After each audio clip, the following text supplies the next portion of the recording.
Welcome in, Jordy Culotta Show. Tuesday morning here. Driven and powered by Go Chevrolet.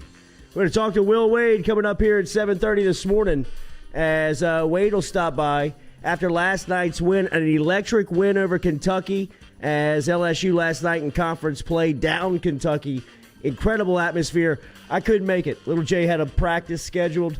You missed out. Late in the day. I was there. But I know you were there. It was electric, I hear. Hey, Balcony Bengals, I didn't realize they got on the video. Yeah? Pre-game They got a shout out from Wade after the game. Pre-game video, Coach. Yeah. On the big scoreboard. Like pre-game video where like before the pre-game hype. It's the Balcony Bengals. And they're the video and they're telling everybody to get up. How fucking awesome is that?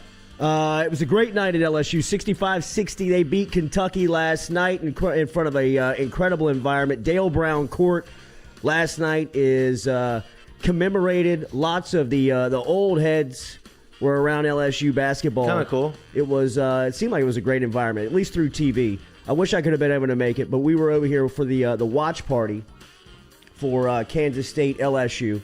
As I am waiting on everybody to come in here and start dumping on me for trying to hype the bowl game up. Y'all can say what y'all want. And y'all LSU just undermanned. There you go. Tiger fan 23. Remember Jordy trying to hype the there bowl game up yesterday? You know it's coming. I'm proud of those guys, man. They played their ass off. They played hard. They played for each other, and I don't know. I'm impressed by them going out there and competing as long as they did. And I mean, look, we had a wide receiver threw 3 touchdown passes, and we had a wide receiver playing quarterback. And I thought that, for the most part, like Jontre Kirkland didn't play that bad. Like, I mean, considering that the guy hadn't played quarterback in 5 years, you're playing against a team in Kansas State that that's the part that I failed on. I underestimated how good Kansas State was. I didn't realize Skylar Thompson can throw as well. Yeah, I thought that they were going to be a little bit worse than that, to be quite frank. And they had a good game plan, and they played really good defense, and they smothered LSU defensively. And that was the thing is like the issue for us is we had no depth. We had no quarterback. No. We had no depth on defense. And so if you could get off the field early and the offense could sustain some of those long running drives and just run the ball and do some RPOs and stuff, you thought that the defense would be able to be sustainable throughout the course of the game, but you had to have that. You had to go the game go that way, and it went the opposite.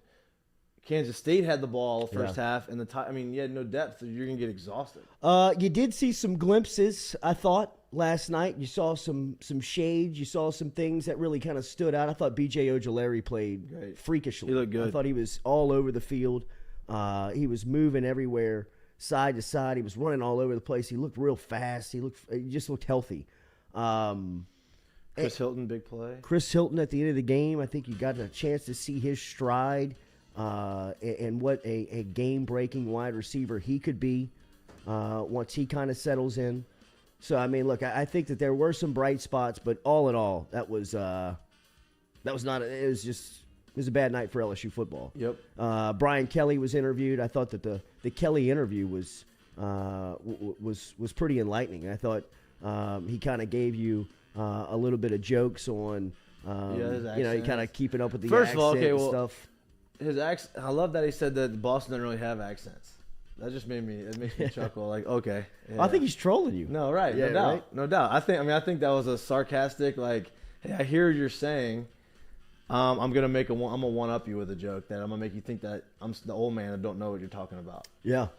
But Brian Kelly's interview was good. Like, you could tell how fired up he is to be recruiting the state of Louisiana. It's fun to listen to a head coach articulate what he has in store. Like he has a vision and articulate how we're going to get to that vision and what we're going to do, as opposed to somebody just kind of stumbling over their words or trying to talk in circles or have this one big quote or like this rah-rah. It's like, no, this guy it's methodical. He has exactly what he's going to do, and this is how we're going to do it, and we're going to do it. And Brad Davis, I was very impressed with Brad Davis. I'm so happy he's still here. I'm so happy they kept him. I think he is going to be, going through the situation he went with these guys and then being the offensive line coach, he's going to be their voice kind of. You know what I mean? They have trust in him now after this that hey, if shit gets hard next year or something's going on, like they can confide. He seems like he's the guy that they can confide in. Yeah. And they trust. Outside of Brian Kelly, because it's gonna take them some time for them to trust Brian Kelly. Yeah, but you could tell the way that Davis kind of carried himself on the field. That he's stern.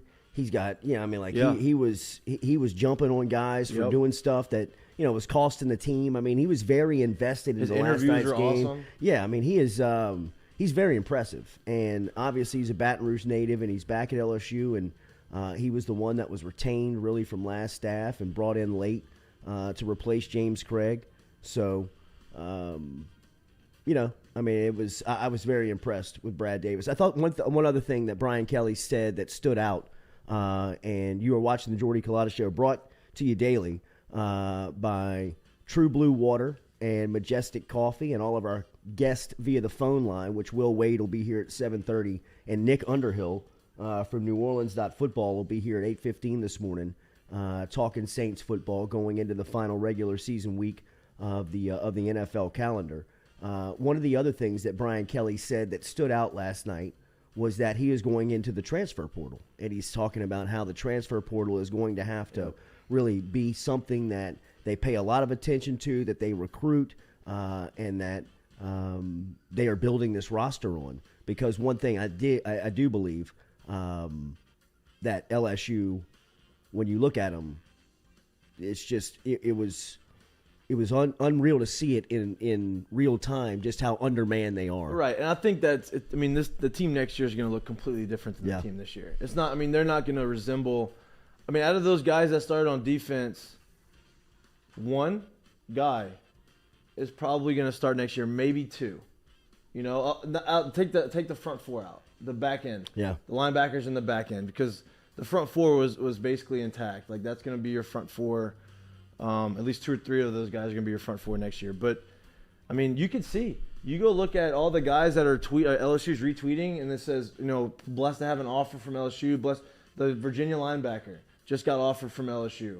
The offensive tackle from Notre Dame who just put his name on. I'm assuming he's either put his name in to come here or he's gotten offer from LSU. Guy from FIU, the offensive tackle. You can already see that starting to take place. Now, they can only get 7 guys, but they're getting 7 guys that are going to be 7 impact now guys. It's going to be huge. No, it is. It's going to be interesting to see how Frank Wilson and Brian Kelly build this roster after looking at last night and seeing just how deficient they are with what was going on.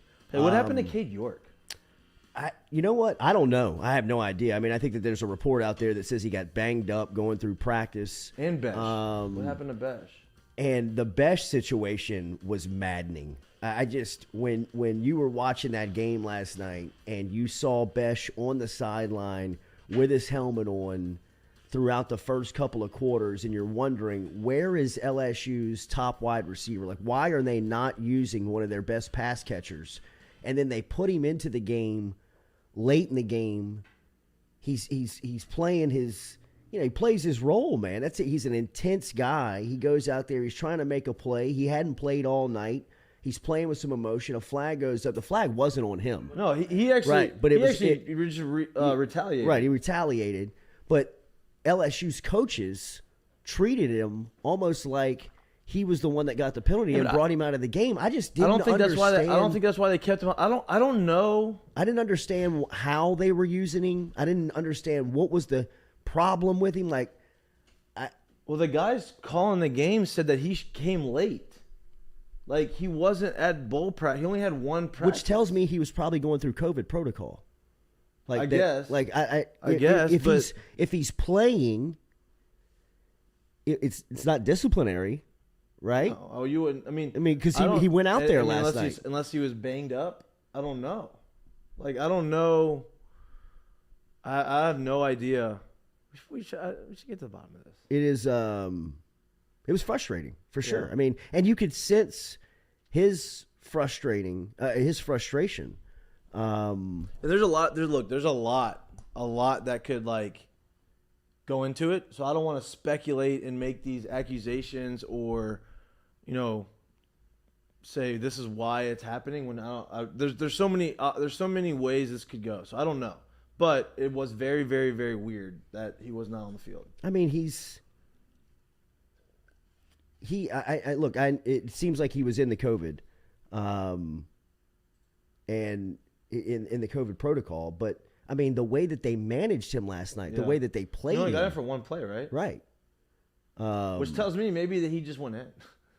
Well, no, I mean, the comments are coming in saying that there was a story about him being in the COVID protocol, that he tested positive for COVID and he only had one practice. But I mean, then don't play him. Yeah, well, that's my thing. If he goes in for one play, maybe it was like, hey, they needed somebody. They're trying to yell for a receiver or something, and nobody was there. And he just ran in there, and then he was out.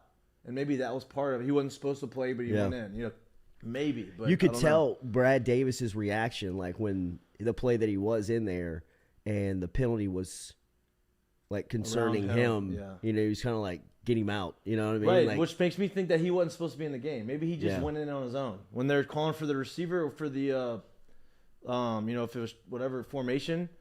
Hey, this is the package, and he just jumped in. Maybe. Right. I mean, I don't know. So he did have COVID. I see everybody freaking out. It's all good. We see your comments. It's okay. It wasn't about why he had one practice. We're worried about why he didn't play, even though he was dressed out. We're wondering why they managed him like that. We understand that he had COVID. We get it. I got you. I got it.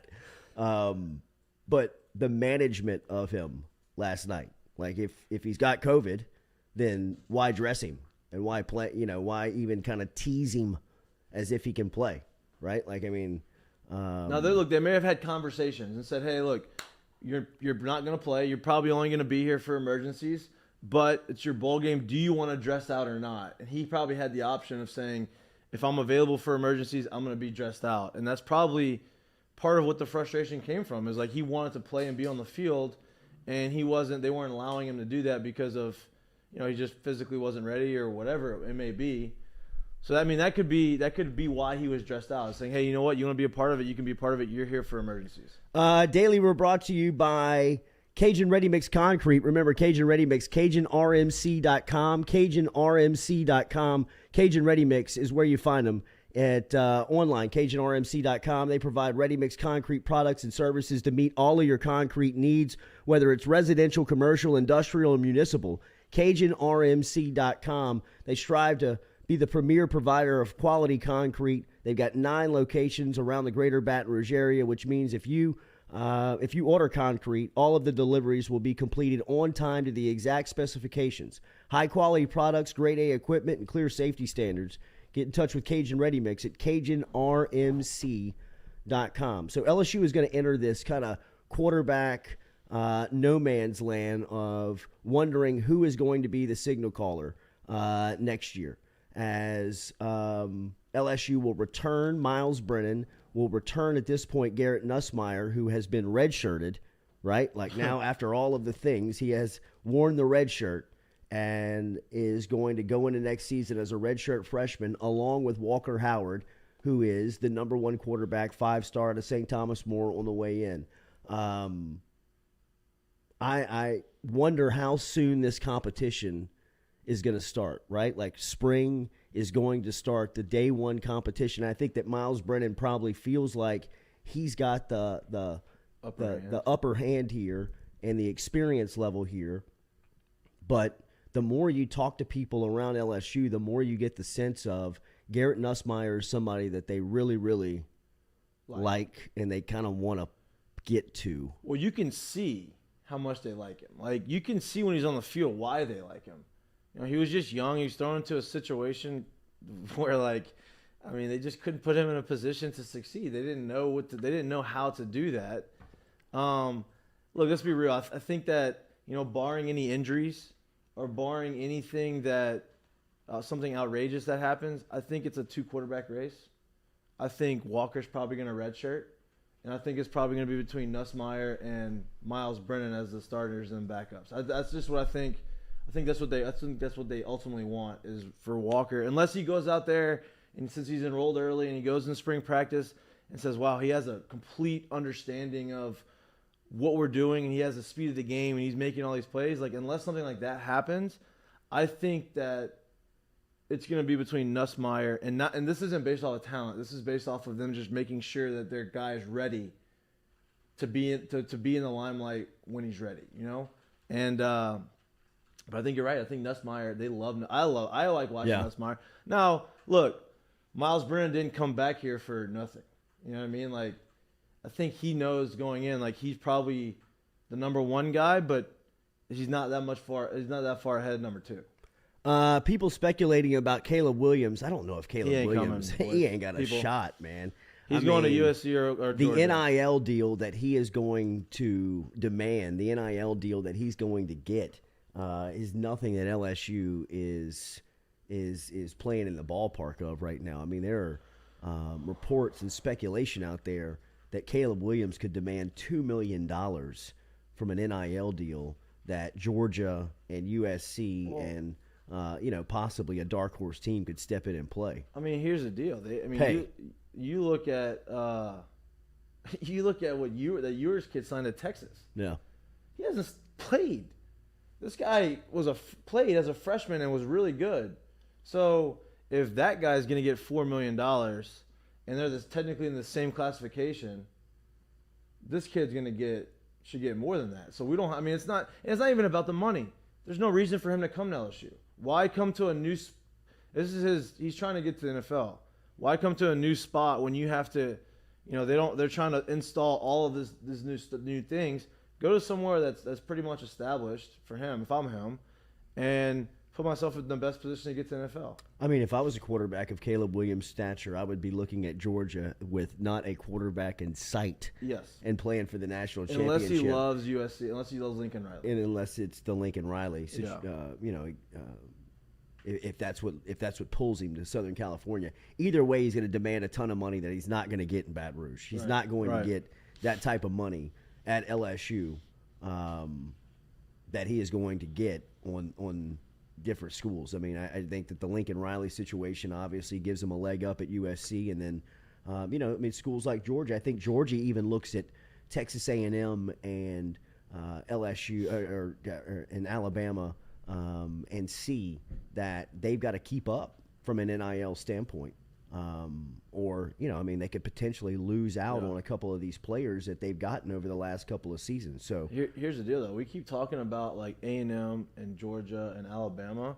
You don't sleep on Arkansas, man. Yeah. Behind the scenes, and they don't. I mean, they're not obviously the biggest name, but behind the scenes, they have a lot. They have just as much money as anybody right now going out to NIL stuff.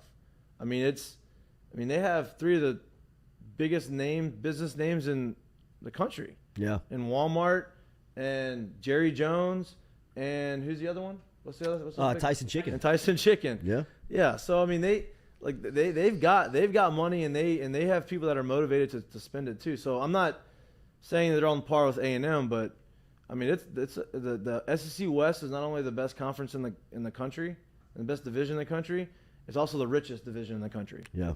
And they're showing it. If you are starting your day with us, we appreciate that. Make sure you hit that like button, share button, comment button, as we will be reacting to LSU basketball defeating Kentucky last night at home, as LSU, number 21 in the country, had held Kentucky to just 10 points in the final 13 minutes of action last night, as their defense locked it down. I mean, strangled Kentucky down the stretch, as Kentucky, who is ranked as high as 13th, they're 16th in the AP, was down last night 65-60. It was Dale Brown night as they honored the 25-year veteran, as Brown spent 4 SEC championship seasons throughout that 25. He had 18 wins over Kentucky, so it was a great night to have Brown and the crew back in Baton Rouge celebrating Dale Brown Court as LSU basketball stayed alive. They got another big one coming up on Saturday versus Tennessee.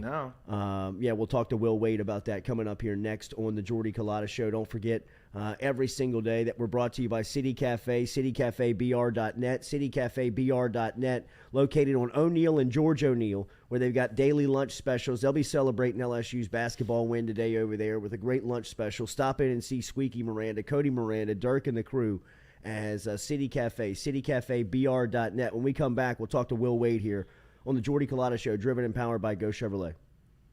Doesn't it seem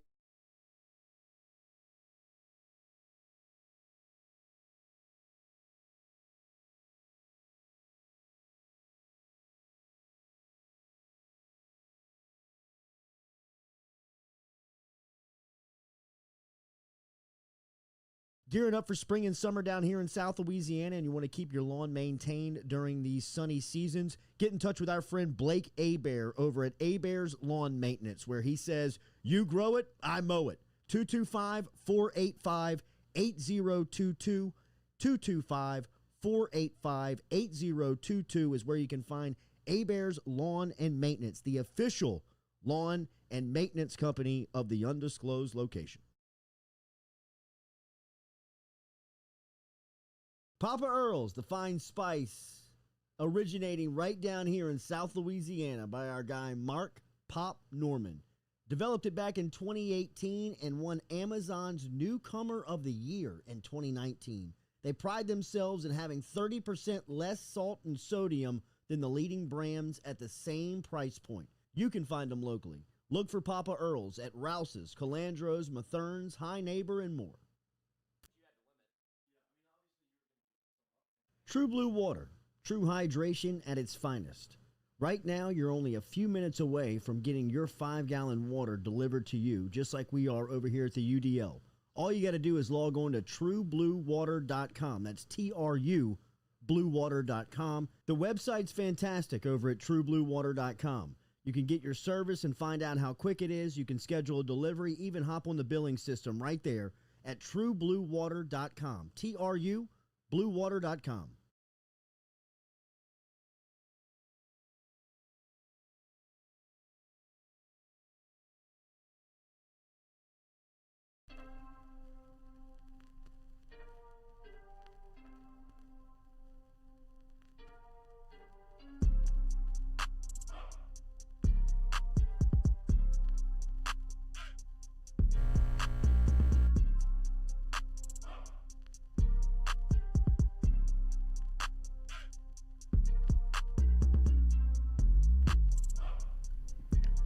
Welcome back here to the Jordy Culotta Show, driven and powered by Go Chevrolet here on this Wednesday morning, as LSU basketball is coming off of a very nice win last night in front of a rowdy environment as LSU downed Kentucky 65-60 as the Tigers are improving to 1-1 in conference play with another huge one on the horizon with Tennessee in town on Saturday. That'll be a 5 o'clock tip-off. Coach Will Wade and the crew getting ready for the Vols. Last night was another incredible environment for LSU basketball in SEC play, and we welcome you men to the conversation. Compliments of Phil's Oyster Bar.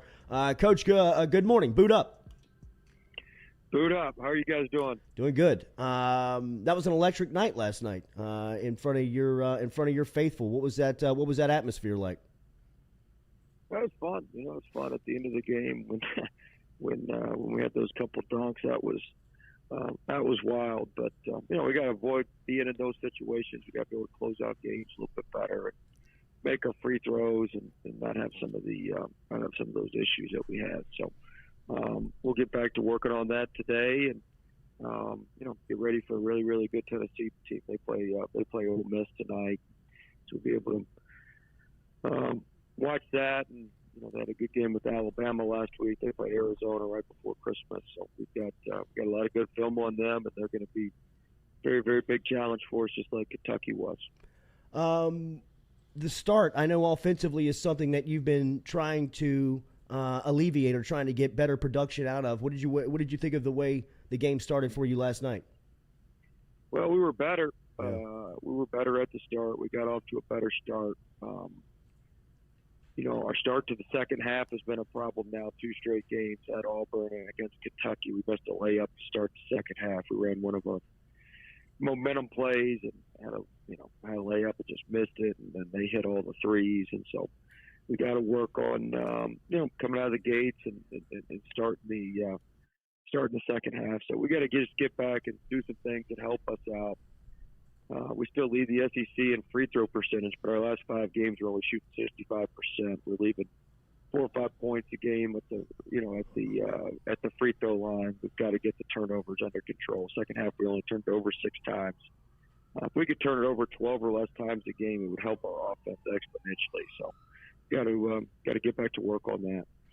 Coach, Brandon Murray, I think I wasn't expecting to see him. When did he start feeling better? When did y'all feel like he could be a part of the rotation again? And 2, I mean, how big was he in the second half to really kind of jumpstart that offense? I mean, he took a couple 15-footers, hit a 3. Felt like he just kind of got the offense rolling, and then y'all went on that run there. Well, he practiced the last couple of days. We felt pretty good he was going to be able to play. He practiced Monday and did most of practice on Sunday. So he's one of those guys. Once you put him out there now, he's going to go. So we hope we could just get him to the court. The adrenaline would take over. But he's been doing a lot of treatment. Sean Eddy, our athletic trainer, he's done a phenomenal job. He's been in there with it, 3 and 4 hours a day, multiple times a day, trying to get him right. And he's been doing all sorts of procedures. We brought a guy in from New Orleans to help out with something. So, I mean, they've been doing everything they can to get him back, and that's how the kid is. He wants to get back. So, but look, he's the heart and soul of what we do on offense and defense. There's a reason our stuff looked a lot tighter last night than it looked at Auburn, and he's a huge part of that. He's just physical. He allows you to switch a little bit better. It gives you some sturdiness there, and so there's just a lot of things that he brings to the table, and he did a really, really good job for us last night. Gaines defensively last night was really an X factor for you. Billis on the television call really couldn't get over his quickness and just how good he anticipates. What does he allow you to do defensively when he is creating and turning the ball over like that, or creating turnovers like that? Let me say this, man. He didn't have his best game at Auburn, and the way he responded and the way he prepared for this game was as good as he's ever prepared for a basketball game. And I was happy he saw positive results from that, because now hopefully he'll continue to prepare and continue to go down that path. But he put himself in the position to be able to play. So well. When you do that, your offense kind of comes around when you're not worried about everything. He bangs in a couple threes. He had a couple decent finishes. So when you do that, you've got a chance for your offense to come around. But he's quick twitch. I said that all year. There's not 10 players quicker in college basketball than him, and he gets his length and athleticism in the game. But I thought he played well. I thought Justice did another good job in the first half. I thought he came in and helped us out and did a nice job as well. Did Murray's injury expedite Williams, or is this kind of the path that you saw him on and getting him in and letting him contribute?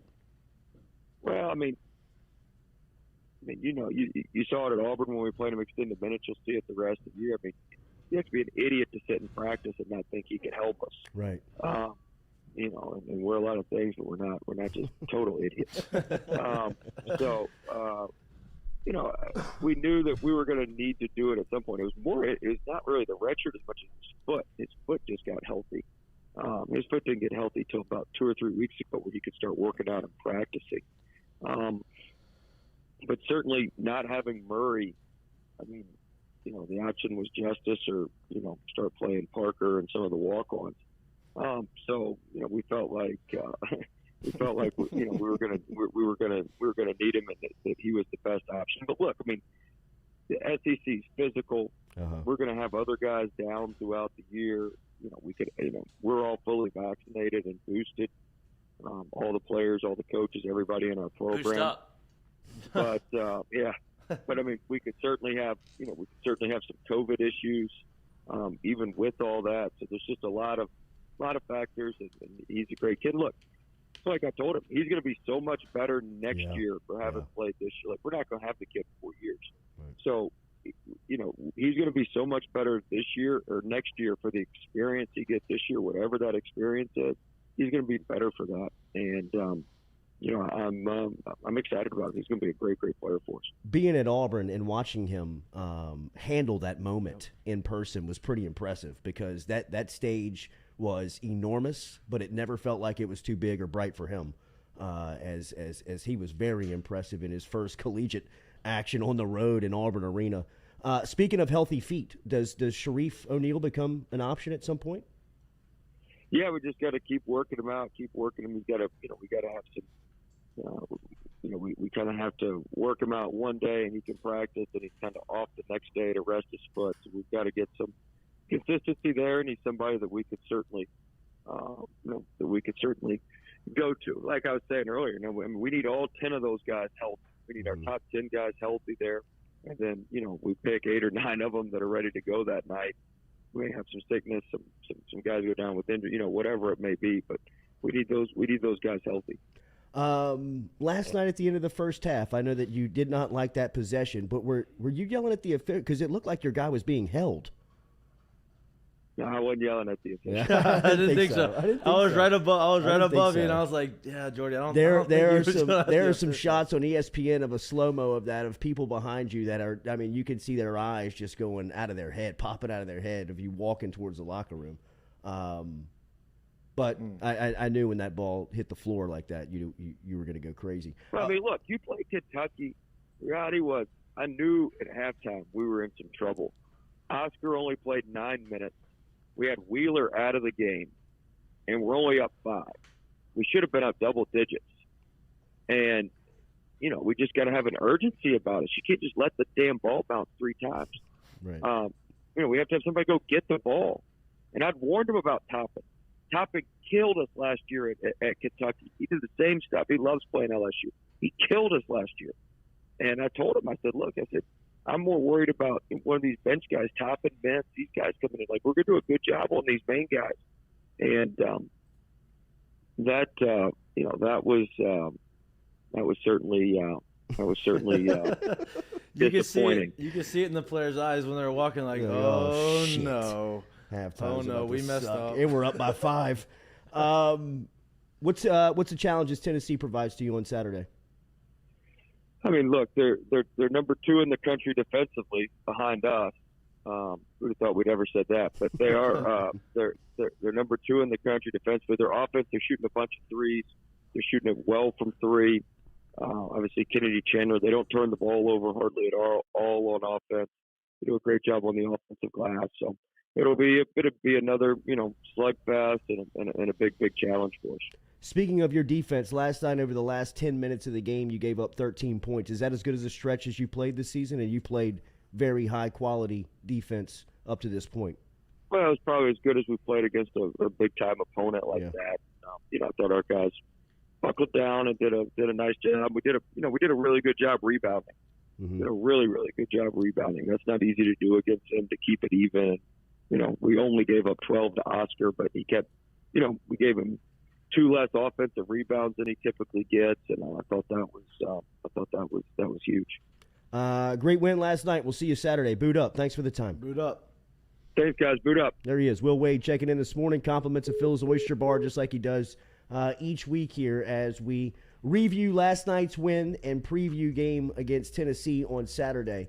Tigers have their hands full again as opening up SEC play has definitely been murderer's row for Will Wade and LSU. But last night, a very impressive 5-point victory over the Wildcats coming in here. John Calipari and his team were playing very confident basketball coming into Baton Rouge last night. So for LSU to get that win should pack them some confidence. And I thought your question about Brandon Murray was spot on because it gave him an opportunity to really spell out how much he means to LSU. I mean, that Auburn game, they definitely looked a little wavy. You know what I mean? Like they couldn't kind of catch their feet. But last night, him being on the floor definitely provided, at least for nothing else, some stability. Well, it feels like he's the guy that when things kind of go awry and you kind of get in a lull on offense, he's the one guy that can kind of create a little bit of his own shot and make shots. He can make shots from everywhere on the court. He's not just a pick and pop guy. He's not just a 3 guy. He's not just a guy inside the paint. He can do a little bit of both, and he's like really one of the only guys on our team that can do that. And so you saw it last night. I mean, I talked a little bit about the 15-footer being dead, but he came in there. He made a big three, and then hit 2 15 mid-range jumpers that really got him going and kind of got the offense rolling. And it's that's a big thing. I'm not saying you live and die by it, but like if the other things aren't working, to have a guy to be able to do that is huge. Yeah, it is. And he, if nothing else, on a dominant and really, at this point, I think it's not unfair to call them a great defensive college basketball team. I think they've proven that. He might be the best defender. No doubt. And you see him, and you see the way he plays and how intense he is on the court. Like, he fouled out last night. He got a couple of bad tic-tac calls, I think. Yeah. But, I mean, you could tell how much of a difference he makes on both ends of the because he's a lockdown defender. Like, lockdown, and it doesn't affect his offense. He still has enough legs to shoot threes and be able to get to the goal, and he's strong. He can body up guys. He's a mismatch, and he's a freshman. Yeah. And it's fun to see. Samuel Murphy asks, you guys think that we see a 3-guard front or a 3-guard lineup with Pinson, Murray, and Justice? I do. I think that at some points with teams that are going to apply pressure, and remember, like teams like Alabama, do they play Auburn again? No, that's right. They only play Auburn. Which I don't once. understand that. They're on the West. Why don't you play? In basketball, there's no divisions. Okay. Well, shows you how much I know. I didn't know that either. Okay. I didn't know that either. Thanks for admitting that. I thought you were going to hold that back. So there's no East and West? It's just all – it feels like football should do that, right? No. Well, no, I mean, because there's – well, no, I'm talking about when they expand, right? Or are they just going to go pods? No. I think that's what they're debating pods, right now. Probably. I would go pods for sure. Sorry. What were we talking about? No divisions? Or we're talking about who they play. So, right. Yeah, I mean, so their style of play. But, I mean, they play Tennessee twice. Mm-hmm. They play Alabama twice. You play some of these teams that are going to apply pressure on you. And you play Kentucky twice? I think you play Kentucky twice. Yeah, you play Kentucky twice. Did you say that? Yeah. Oh, it's all good.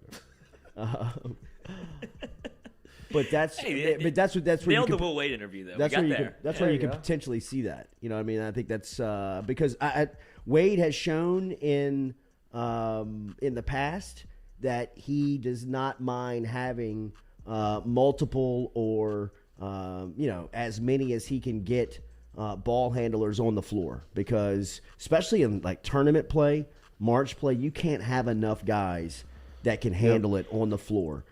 Just because, I mean, and not God only forbid is if someone gets in foul trouble. Yeah, the pressure on the floor obviously can ratchet up, but the pressure in those moments make you play a little tighter, and the more skilled you are in being able to handle not only the pressure but handle the rock in those environments, the more advantage and the more really value you add to a basketball team. So. I do believe that there will be certain lineups and certain times this year where you see 3-guard fronts for LSU with guys like Pinson, Murray, and Justice Williams on the floor at the same point. I tell you what is going to help a lot as we go and we play in the SEC and we get into that schedule and we get to the postseason is Easton being able to take the ball up the court. Because last night there was a couple times where they only had Pinson in the game or they only had Gaines in the game. And they kind of he couldn't get the ball, and so they got the ball to Pinson. Tari Easton in the middle, and he was able to take it down. And it's a mismatch. If a big guy's picking up Tari Easton, if you bring him that far away from the goal, it's a mismatch, dude. So to be able to have a guy that can handle the ball that comfortably like that, to break a press and to kind of when shit goes haywire, that's a big asset. I agree. Yeah, no, Tari last night was fantastic. 13 and 13. That and one was huge. Yes, it was. Huge. I mean, it was. He played enormous, and I think he needed that a little bit for his own psyche coming off of that Auburn game, where he was, physically, he was matched up against for the first time really this season. Yeah, I think physically, I mean, Kentucky was just as physical as Auburn. I think the difference is Kentucky doesn't have a guy like Kessler. Like, I don't know if anybody does. That's what I mean. Yeah. That's what I mean, though. So, like, not only were they physical at Auburn, Kessler was able. He's so long that he can't get into his body. You can't create fouls because he's so long and he can avoid that and still block the shot. Kentucky has big bodies, guys who can get rebounds, guys who alter shots, but they don't have. I mean, nobody has Kessler, but they don't have that rim protector that you are super scared of. The guys are just bodying you up, which you could kind of see when Efton would go down and they try to run offense through Efton early in the game, and he took the ball and he tried to make his move, and he ran into that brick wall of the Big O. I ain't even gonna attempt his last name, the Big O. Like, you saw, he kind of got stunned. He's like, oh boy, let me pass this out. Let me try this thing again. Like, I gotta reevaluate how I want to attack this, because that guy does not move. He's an animal. Huge, dude. I couldn't believe he missed that dunk.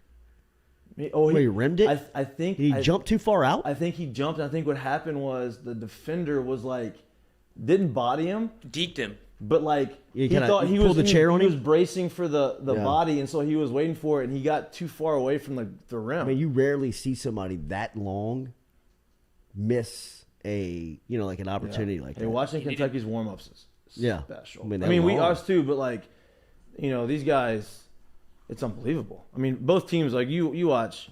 I didn't realize some of the guys on our team. I didn't realize how much Pinson can jump. He almost got one too. Pinson's windmilling stuff in warm-ups. I'm like, whoa. He jumps so smooth. Yeah, even in that smooth. open floor dunk where he hung on the rim. I mean, that was a very just kind of effortless get above the rim. I mean, he's 6'2". Yeah, I mean, he's 6'1". Yeah. He's not that big. It's crazy. I'm 6'1". I feel like he cleans up at the bar. It just makes you. Why do you say that? That light skin and the light eyes. I feel like that's what little Kelly Oubre drives the woman wild. Yeah. Oh, Leb. Huh? You got the dark skin and the light eyes if you're lucky. I know you got the brown eyes, but some of mine, those I have a little light, but I don't. Yeah, I get it. Yeah, some of those, watch out now. Yep. We got off the rails there. Thank you. Oh, no, it's all good. Let's get back to football. Daily, we were brought to you by Edward Jones. Speaking of Edward Jones, Daniel Newman got in touch with Newman yesterday. He gave me a call and said, "Look, he's gonna punt this weekend on the tailgate with the radar with the weather before the Tennessee game. I think he's gonna reschedule this for the Arkansas game the following Saturday, which is a 1:00 tip off, and we'll start at about 10:30 in the morning. 11 o'clock, go to 1 to the Arkansas game for the LSU basketball tailgate. But remember, Edward Jones. If you're looking for sound fiscal advice, if you're looking for financial advice, get in touch with Daniel Newman. Daniel.Newman at edwardjones.com. Daniel.Newman at edwardjones.com. He's located in central Louisiana. You can stop in there and ask him any financial questions you may have, especially if you live within the plant industry or if you work within the plant industry. As we tell you all the time, he's an expert in that field. He can help you out with your 401k, with any of your investment questions that you may have. 225-261-8262. 225-261-8262. We'll be back, talk more LSU football. We've got New Orleans Saints topics coming up here at 8:15 this morning, as Nick Underhill will be here getting us ready for the final regular season playing date. Big game of the NFL weekend. Huge one in Atlanta for Love that we end New on Orleans. Love that we end with the division Falcons. Games. Well, just we usually end with the Panthers. The Panthers, yeah. But I like the Falcons have a little bit more juice. We have more juice with the Falcons, and I mean, man, I think. I mean, to me, I think if we win, we win. I know the Rams have to win, but the Rams have to win. For their sake, they're trying to win too. They need to. They're not resting guys. I think they take care of San Francisco. Rams trying to win the division. It's either division or Because it's the playoff positioning. Yeah. Because Cardinals were stumbling because it seems like Cardinals are out of the division. I mean, I don't think the Cardinals. I think they have 5 losses now. Right. So if the Rams win, they win the division. I think they win. Because So they're going for the division. I have a little ticket on them, so that's what I was wondering. So you knew. You're feeling it out. Yeah. Bet. But I think that they're gonna. I think they take care of the 49ers, and then we do what we need to do and make the playoffs. And look, I don't think we're going to win the Super Bowl. No. But it's still fun to watch Saints in the playoffs. Absolutely. It is Peyton's best coaching job. One of them. I told you he should be the coach of the year. He's not going to, but if they make the playoffs, he deserves to be in consideration. He's not even being talked about. Rams heading into the regular season finale, holding the number 2 seed in the NFC. Rams cannot move up to get the 1 seed and overtake Green Bay, but a win over San Francisco on Sunday will guarantee them as the second place team. And if Green Bay gets knocked out, they'll host the NFC Championship game. So there is a lot on the line for the Rams this weekend as they close out with the San Francisco 49ers. All right, we'll reset and have the second hour for you here on the Jordy Culotta Show, driven and powered every day by Go Chevrolet. Trey Lance again? I think Jimmy G may be back. They may want Trey Lance. That's what I'm saying. Which one do you think they pick? No, they're going to go Jimmy.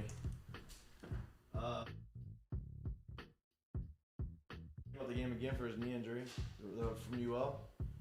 What's his name? He's good. Undrafted free agent, cuz. Elijah Mitchell. No, I think he was a 6-rounder. 6-rounder? Still, and then, dude, UL's got another stud. That freshman running back they have now, where's he going? Florida? He put his name in the portal. He already took an offensive lineman. I think.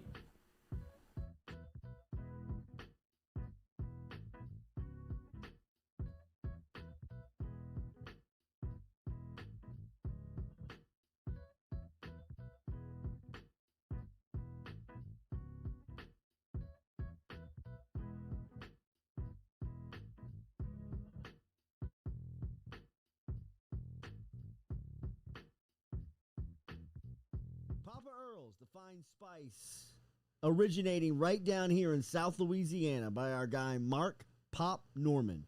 Developed it back in 2018 and won Amazon's Newcomer of the Year in 2019. They pride themselves in having 30% less salt and sodium than the leading brands at the same price point. You can find them locally. Look for Papa Earl's at Rouse's, Calandro's, Mathern's, High Neighbor, and more. Go Chevrolet is proud to announce Go Express Auto Sales. Right now, you're only a few minutes away from getting your 5-gallon water delivered to you, just like we are over here at the UDL. Florida Boulevard. All you got to do is log on to TrueBlueWater.com. Go Express Autosales.com, or you can search them on Facebook and social media at Go Express. You can get your service and find out how quick it is to the family of Go Chevrolet. Remember, Go Chevrolet is located down at LaPlace.com. TrueBlueWater.com. Go Chevrolet is proud to announce Go Express Auto Sales, the new used car lot located in the capital city of Baton Rouge, Louisiana at 11522 Florida Boulevard. Go Express Auto Sales is online at GoExpressAutosales.com, or you can search them on Facebook and social media at Go Express Auto Sales, the newest addition to the family of Go Chevrolet. Remember, Go Chevrolet is located down in LaPlace, Louisiana, but now welcoming aboard Go Express, the new used car lot located in Baton Rouge, Louisiana at 11522 Florida Boulevard.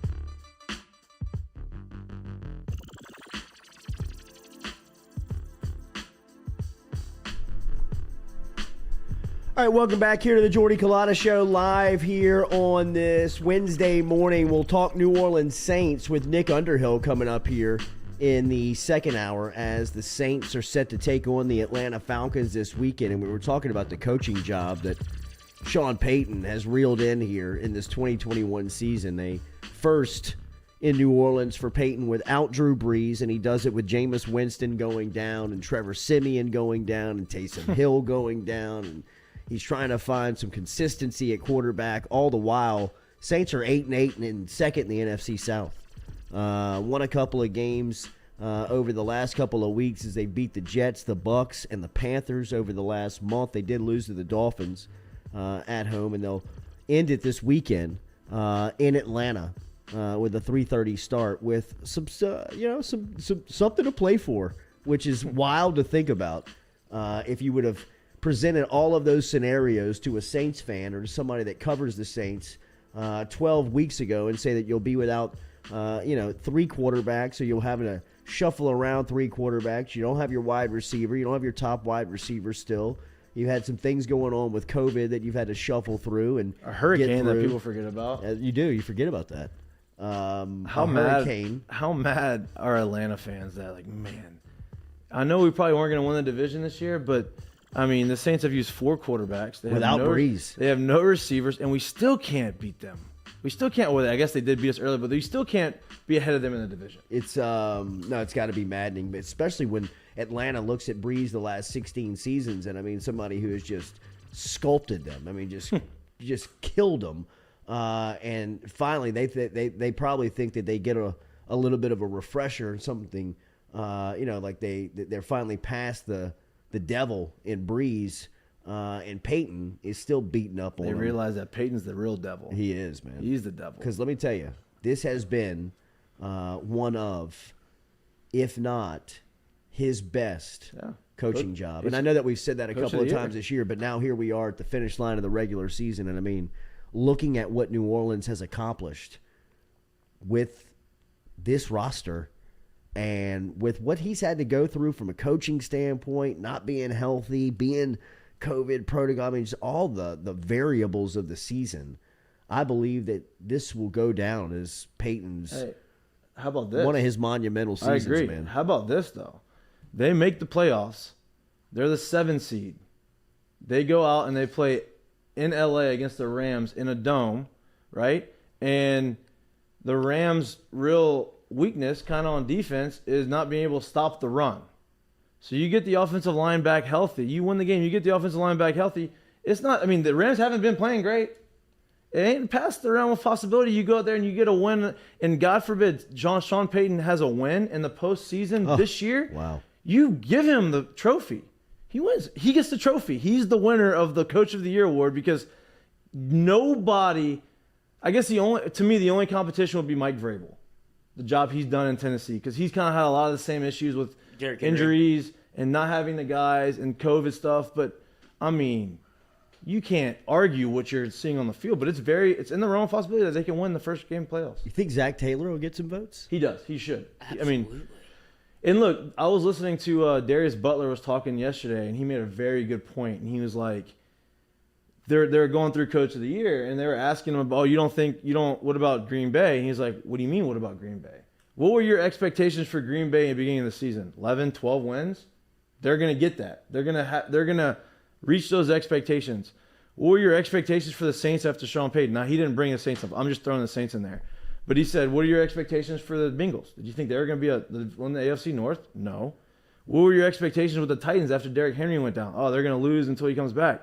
They're in the division. Like, they're leading the AFC.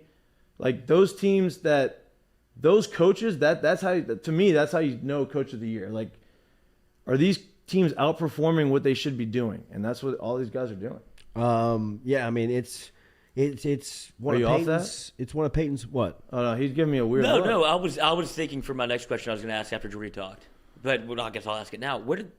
What's the Saints' plan at quarterback going forward? Because it doesn't seem like Aaron Rodgers. You mentioned Green Bay. He seems very content there. It doesn't seem like he really wants to leave with all the smoke that was around him earlier, and it seemed like the Sean Payton, Aaron Rodgers kind of little love triangle is not there like you thought it was. So I just don't know where the Saints really go from here. It doesn't seem like it's Taysom Hill. It's not Trevor Siemian. And Jameis Winston coming off an injury. I don't know who you go get, and there's nobody in the draft that you want. I think it's Winston. I You think it's Russell Wilson? No, I think they're going to go for Russell Wilson. I'm not going to go about what I said earlier in the year because I know people aren't going to like it. But I think it's more of a possibility now for cheaper. I think he'd be a better option than Winston, and it'd be Baker. Is he free agent? They're not going to give – there's no way they re-sign him after everything that's going on. And he's not – but here's the deal. If they don't re-sign him and he gets spurned, he's not going to get – now, he may get bigger money from other teams, but if I'm Baker and I'm the number 1 overall pick in the draft and I came in there and I've had some ups and downs and I ended in a bad note, no, he's beat up. Yeah. He is like I'm not putting it – I think he's super talented. You take him and you put him with Sean Payton – I mean, if you put Baker Mayfield and Jameis Winston on a field and you watch them do things in the way they like their past careers, I would take Baker just on some of the things that he's done. Now the situations where he wasn't very good, they weren't very good in Cleveland early on.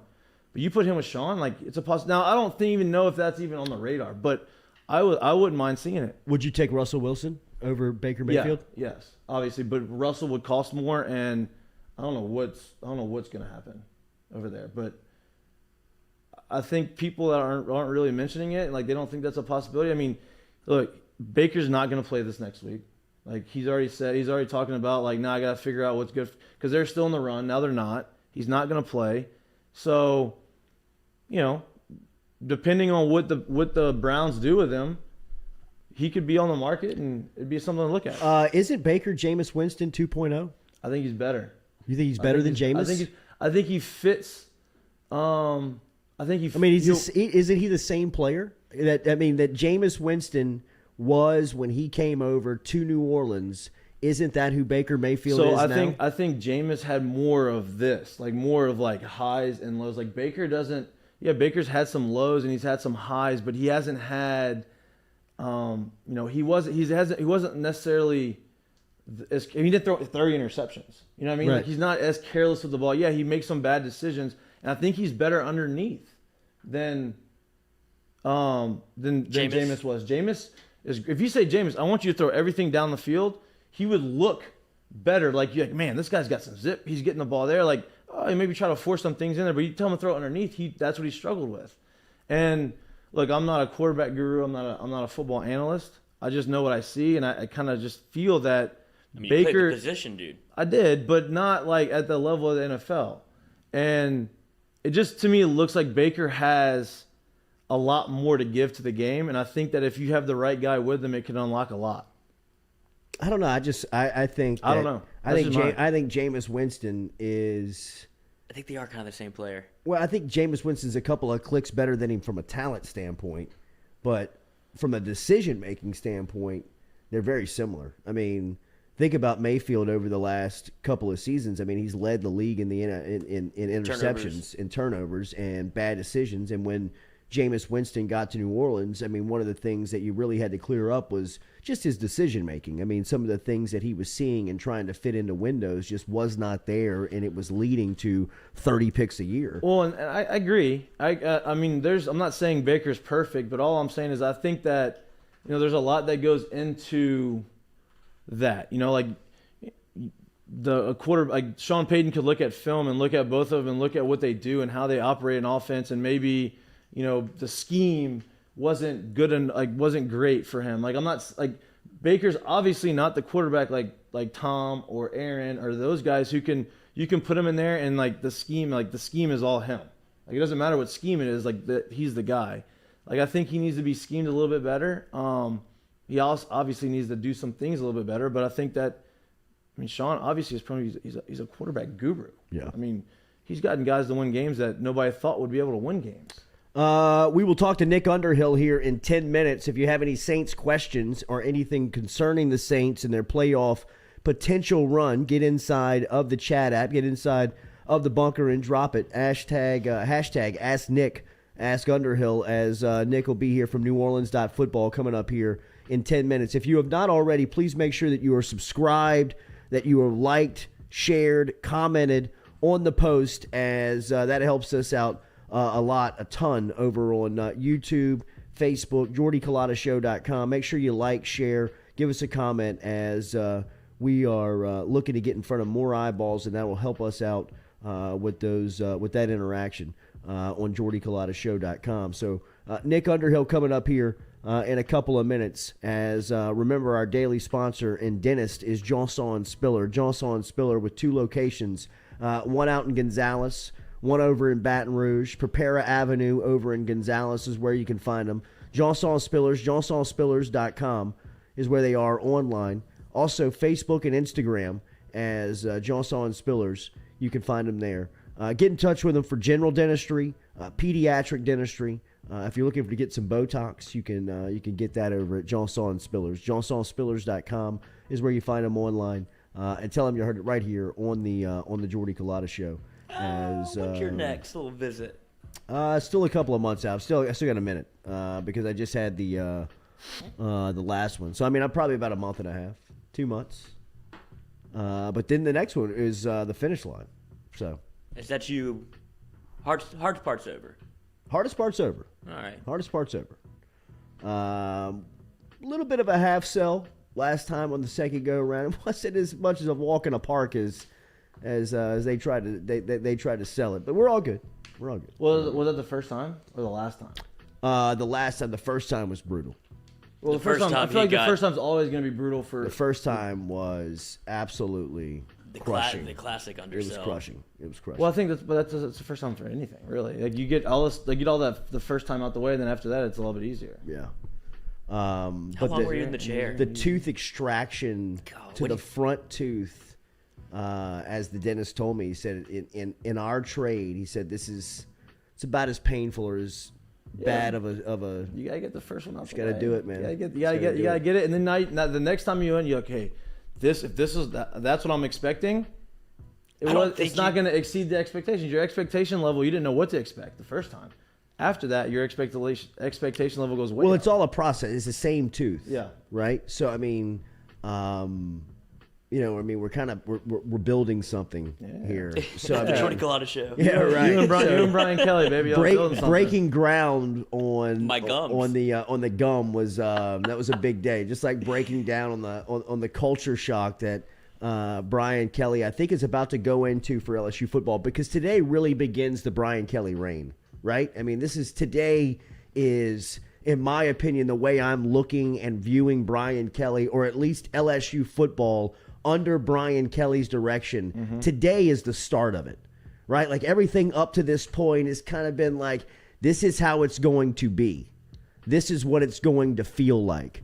This is what it's going to look like. These are going to be the coaches that are going to be doing. Now today it starts. Like today you start implementing the culture change. The coaches' offices, the people who are on their way out are getting their stuff. The people who are moving in are moving their stuff in. Today, you start meeting as, kind of position groups. You start. We talked to B.J. Ojolari a couple of. We talked to him on Sunday night, but this was 2 weeks ago on Sunday night when we asked him if he had any conversations. Kayshon Boutte, any conversations with Brian Kelly. Both of those guys up to that point was very much really no, not really. Today, you have those conversations. Yeah. You start to have those conversations. I mean, now this is Brian Kelly's football program. After last night's loss and LSU kind of moving on from the 2021 season and really closing the door on Ed Orgeron. I mean, last night it was kind of the final few breaths Burn the effigy of LSU football attached to Ed Orgeron. Right? I mean, that was kind of his team. He put that team together. He had coached that team up to that point. Brad Davis was a guy that was on his staff. Now you kind of settle Brad Davis back into the offensive line coach under Brian Kelly. Brian Kelly kind of establishes that he's the face of the program. It's his football program now here moving forward.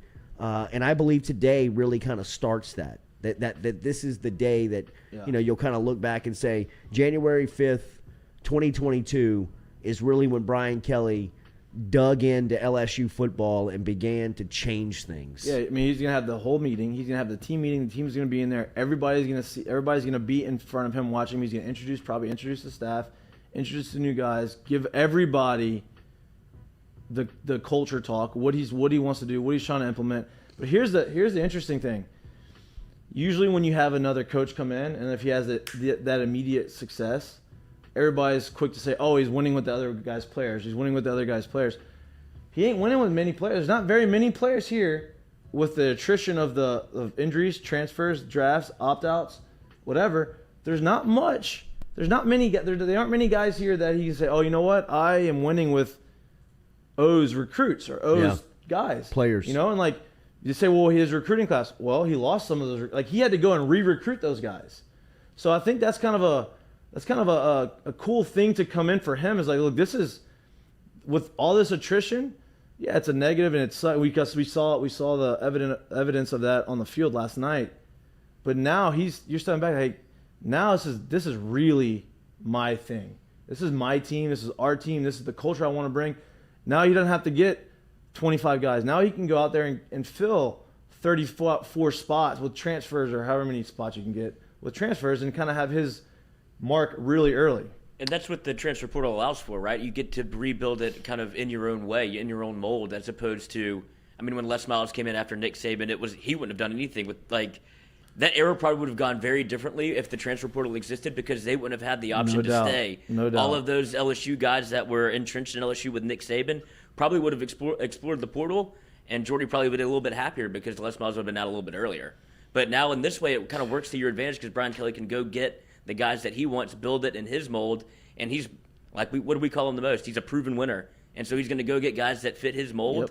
And he's already had the team meeting. He had the mandatory, non-mandatory meeting, and he saw who was bought in at the jump. Yep. And so he's going to be able to kind of build off that and who was there already. If the personality of Brad Davis is the personality of all the coaches that he's hired and he brought in, and that kind of character and that kind of person he is, we are in a really, really, really good place.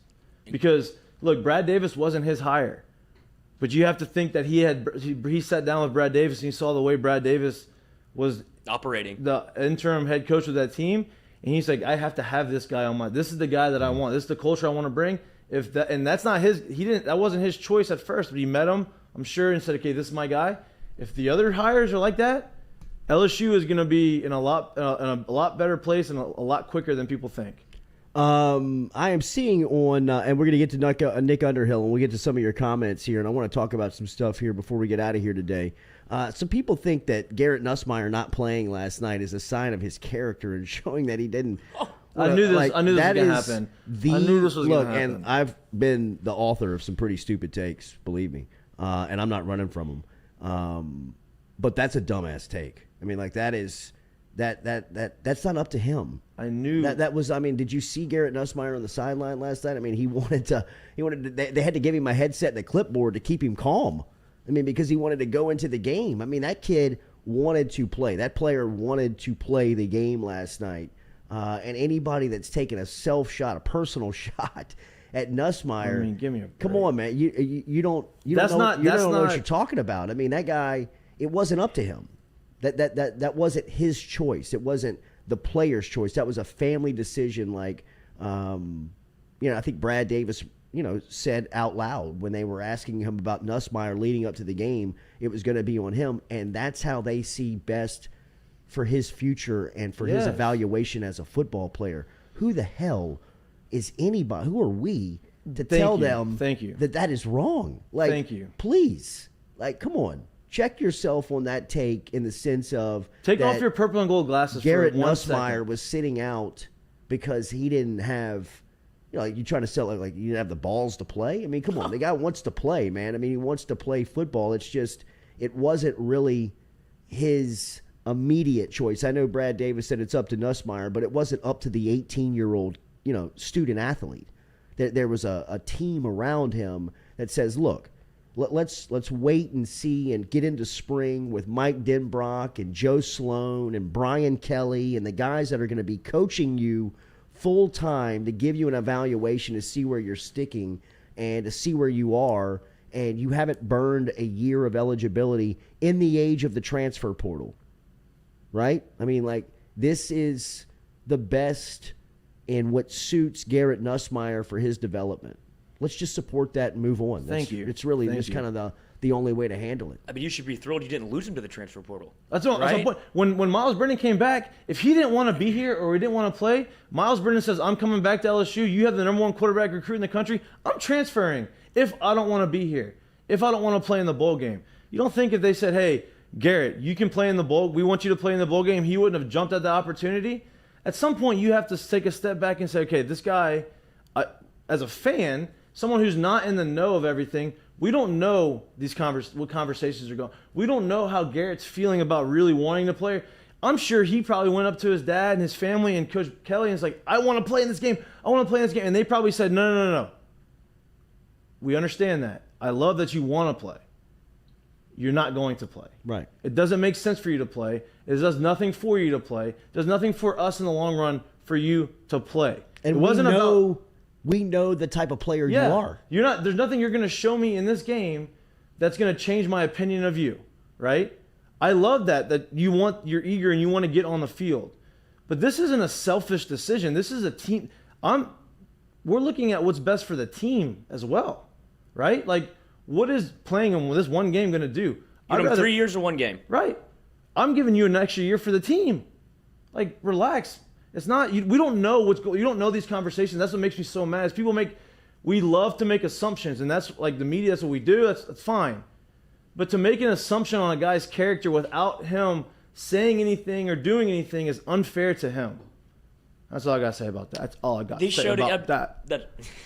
They showed him last night, and he was furious. You could tell there was a part in the game, and it was early on, where he was kind of like frantically looking around and like talking like, "Where the hell is my helmet? Like, I want to go in right now," because he felt like he could go in there, and if he plays LSU, could probably win that football game.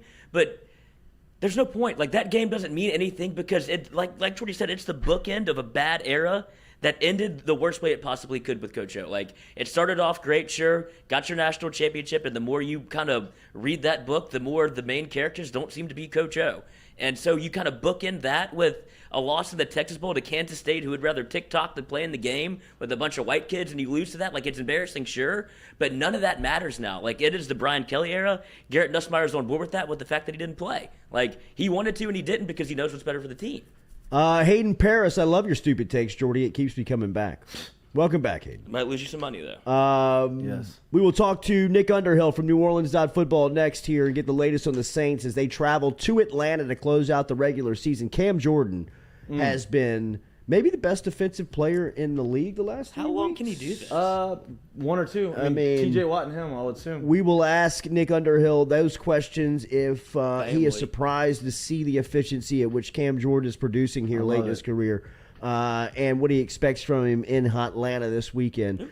Get your Saints questions in if you have any. Nick Underhill next here on the Jordy Culotta Show, driven and powered by Go Chevrolet. Cam Jordan.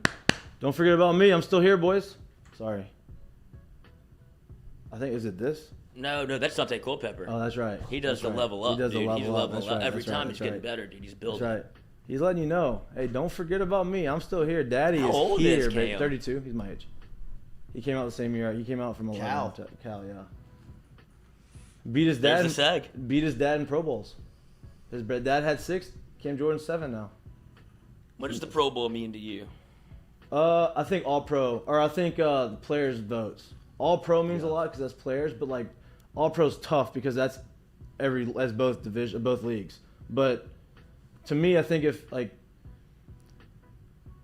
baseball All-Star games, the players' vote is to me like what holds a lot of weight because I mean you have the fan vote and like that's a popularity contest. Right. That's the only reason It's Lamar like Jackson it's made like the NFL Top 100 list. Like that. Yeah, that the I put a lot of do. weight into that. Yeah, that's the players. because I don't think they. Do you think they rename it after John Madden, like the All Madden team? Oh, maybe. Because they got to give him something. Hey, Yep. Good. they get him a lot. I mean, they give him. I mean, He's got a game. Yeah, and Yeah. I mean, Stinks, they may. I mean, They're gonna get like. There's gonna be like a. Maybe There's gonna they- be like a yeah, Coach yeah. of the Year Like might a be Madden named after award or John something. Madden. Yeah, there's Yeah. gonna be some sort of Madden something. yeah.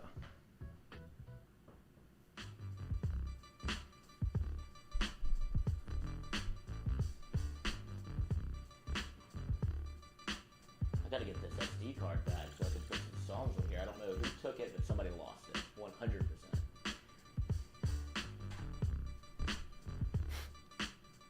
All right, welcome back here to the Jordy Culotta Show live here on this Wednesday morning. The New Orleans Saints are going to close up their regular season this weekend versus Atlanta in Atlanta as the Falcons will play host to the Saints. Cam Jordan has been a Falcon killer throughout his career.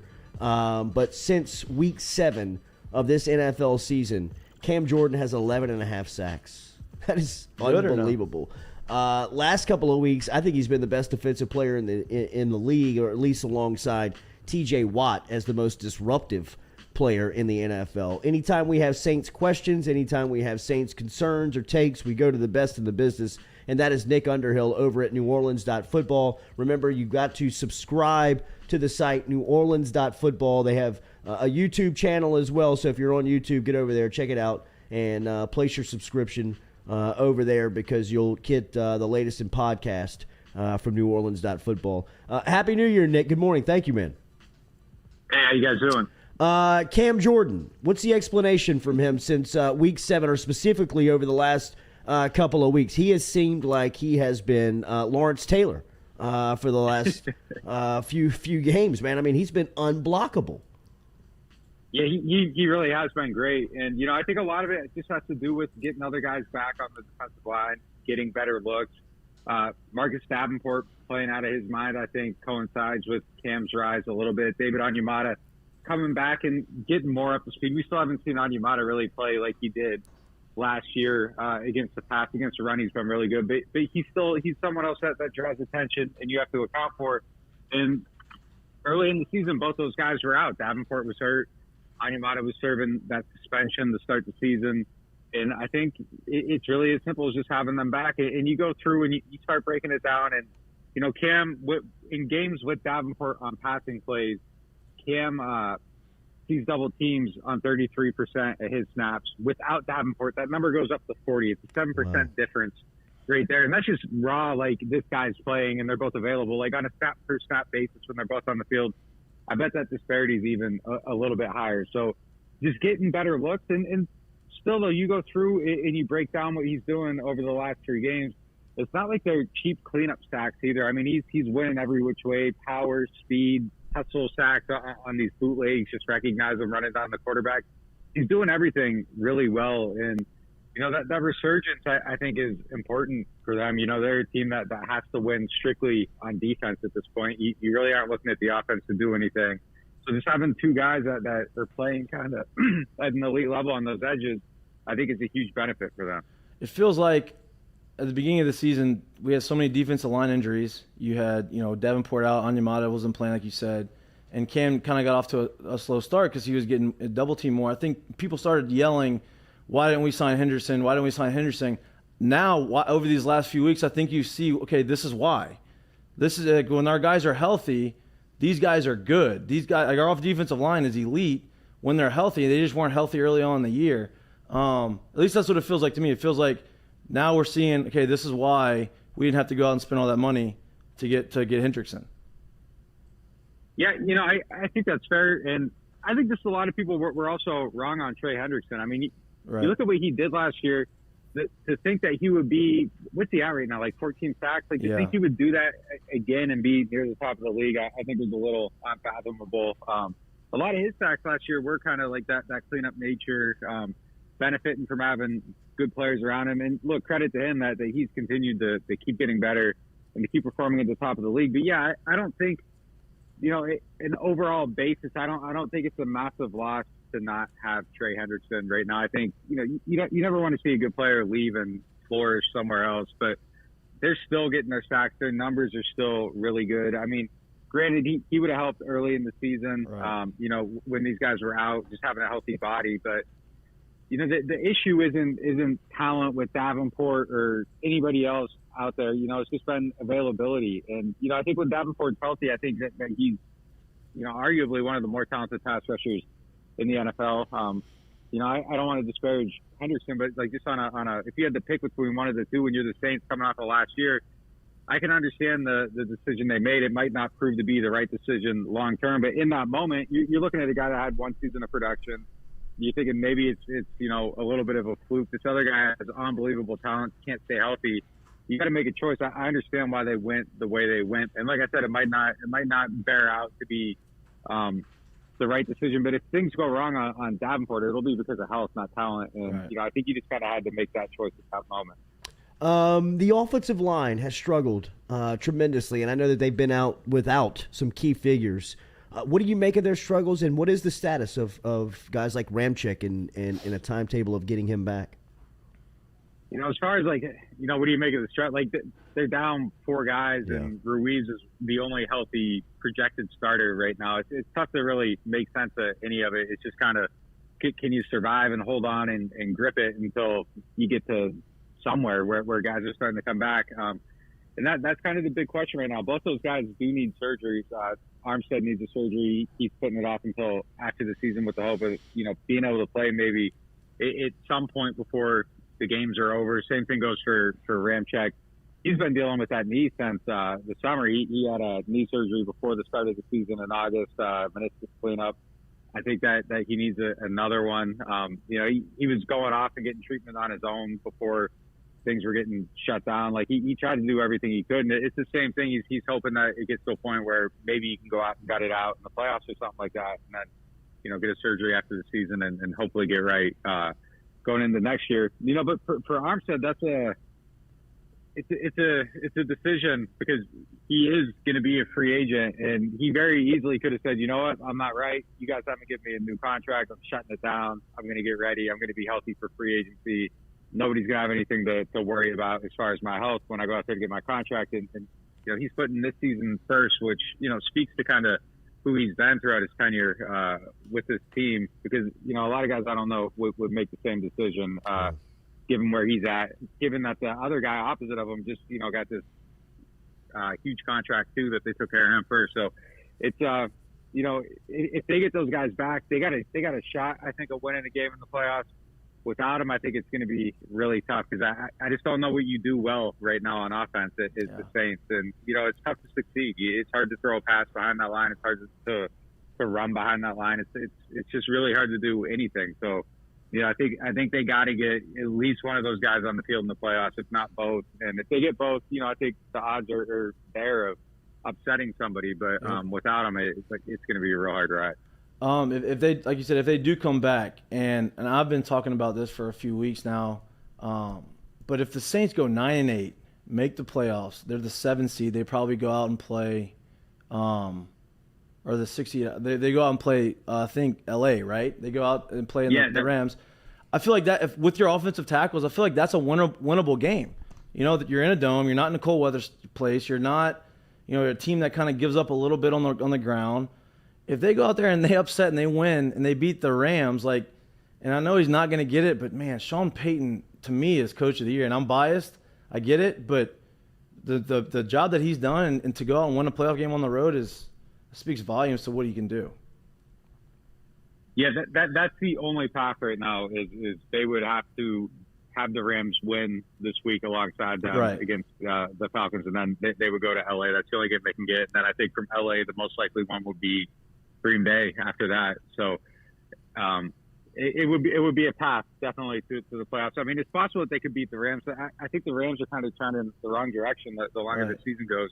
The only terrifying thing about that game is that Aaron Donald in the middle of that, going against the Saints interior offensive line, that's the one thing that would be kind of terrifying a little bit, just because they don't really have the guys there right now. But it is a winnable game, and I agree with you. I think that Sean, the stuff that him and his coaching staff are doing, it's beyond impressive to me. I see a lot of frustration on social media every week, criticizing play calling, and that's man, what plays are you going to run without an offensive line? What do you really want them to do? Nothing's going to work. But yeah, look, if they can make the playoffs, man, the stuff they've been through, Ida seems like it was 3 seasons ago. That happened this year. They were in Dallas for a month. They had 2 games where COVID just completely wrecked them. Suspensions of Deontay Harris, David Onyemata, injury to Mike Thomas, 4 starting quarterbacks. To make the playoffs under these circumstances would be unbelievable. And look, I think, when you talk about tanking and stuff, this right here, them having this fight after losing 5 in a row, this is the culture that I think helps you long term. And at some point during that 5-game losing streak, I came on here and I even told you guys, I was like, yeah, I'm kind of looking towards next season at this point. It felt like the season was over. And the fact that they still believe and fought back and they're still in it, I mean, that just speaks to the culture that they've built there over the last few years. Nick, before you came on, we were talking about the quarterback position and the future of it in New Orleans. Any update on Jameis and his rehab? And do you have a thought on where they may go in that position in the offseason with any options that they may have on the table? So he's doing well. He's throwing. He's up and moving. So, I think his rehab, everything that we're seeing is kind of going in the right direction. And, his doctors and him, like, they put out a lot of videos. Like, so you kind of see, like, the progress as it's happening. And it seems like it's going in the right direction. Moving forward, look, I think he's still probably part of the thought process. I don't think that you can completely look beyond Jameis at this point. But I do think if there are other options, that they're going to explore other options. I don't think that you just defaultly say, like, this is Jameis Winston's job. I think they're going to see what's out there, what's available to them, and try to find a way to maybe upgrade that position a little bit. And if you can't, I still think Jameis is a viable option. I think Taysom Hill has done a good job. It's impossible to succeed. Like, with this team right now, you can't sit in the pocket and feel comfortable throwing passes. Your number one receiver is, like, really a number three receiver. So I think all that's difficult. And I think it's, like, unfair to harshly judge him for all the offensive struggles right now.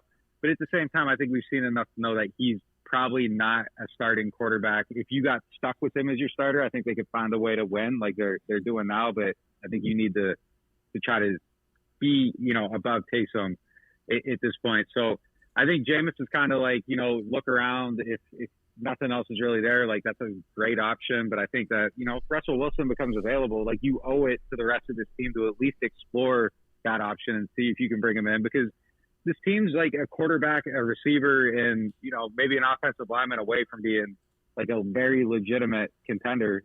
They're there right now with, like, no offense at all. So if you can get one of these guys that are proven, have a little bit more track record, I think that's the direction you have to go. Do you have a quarterback that maybe people haven't talked about that you think that could be a fit here? Or do you think, like, in free agency, or, I don't think they're going to maybe they'll go in the draft. I don't think they will, but do you have someone that could be available outside of Jameis? I haven't really heard anything. I just know that they kind of look at quarterback as a situation that needs to be solved still. And I think that they're going to really look, and I think they're going to be really active out there trying to figure things out. I don't know if you would go like Jimmy Garoppolo ahead of Jameis, but I think, that's someone that you probably got to look at if he becomes available. I do think draft is always an option, though. I think that they'll be looking hard there, and they've looked hard there every year. Like, the Mac Jones thing last year was extremely real. Like, that was somebody that they actually liked, and I think that there was an effort to try to get him, and I think that they'll kind of approach it the same way this year. I could see a short-term deal with Jameis if you don't get one of these huge names, and still looking at the draft to see if there's somebody there. So I think they're just going to be extremely active, look at all options. And, I think they're in a better position this year to kind of do that. There's a little bit more money. We've talked about how they can clear the cap space. I don't think, like, anything will be dictated by the cap, whereas last year, I think, hands were tied a little bit as far as what you could do. But, yeah, specific names, like, not yet, but I just really think, like, anyone that's available is going to be someone that they're going to look at, and they have to. I mean, the team is just way too good to be passive at that position. One more update. Anything on Mike Thomas, on how his rehab is going, on how this process is coming along? So he had a second surgery in December, and everything I hear since then is that things are going in the right direction. And I mean, that's the biggest story, I think, of the offseason. Like, Can you get him back in the building? Everybody happy? Do they coexist? I think, like, right now it would make sense for both sides for like a mutual parting, or a mutual, like, resolution of at least even like a temporary one thing, like ceasefire or something, just to get to a point where he can reestablish his value. Because I don't know, like, how anyone would even trade for him right now. And it wouldn't make sense for the Saints to trade him if you don't get value back for him, unless you've reached an impasse to where it's just like you can't handle having him in the building. That would be the only way that it would make sense to trade him right now, because his value could never be lower than it is right now. So for him, I think just getting back on the field, even if it's just for one more year, I think that would be the thing that would make the most sense for everybody. Nick Underhill on Twitter at Nick_Underhill is where you follow him. Covers the Saints. NewOrleans.football is the site. Make sure and check it out. Also, the YouTube channel. Make sure you subscribe there. Thanks again, man. We'll talk soon. Yeah, thanks for having me. You got it. There's Nick Underhill checking in this morning here on this Wednesday as he talks New Orleans Saints as the Saints get geared up for the Atlanta Falcons this weekend. Cam Jordan was named the NFC Defensive Player of the Week for the second time in the last 3 weeks after his performance this past weekend. Another 3.5 sack performance, this time versus the Carolina Panthers and Sam Darnold. As remember, everything is podcasted and brought back to you by our friends over at RMB Builders, rmb-builders.com. rmb-builders.com is where you find Rhett Bourgeois and his crew. Whether you're looking for custom design homes, if you're looking for any type of refurbishment to the home that you're living in, let Rhett Bourgeois and RMB help you out. rmb-builders.com is where you find them online. We'll be back, reset, and close it out here on the Jordy Culotta Show, driven by Ghost Chevrolet when we come back. Hell of a website. Mm-hmm.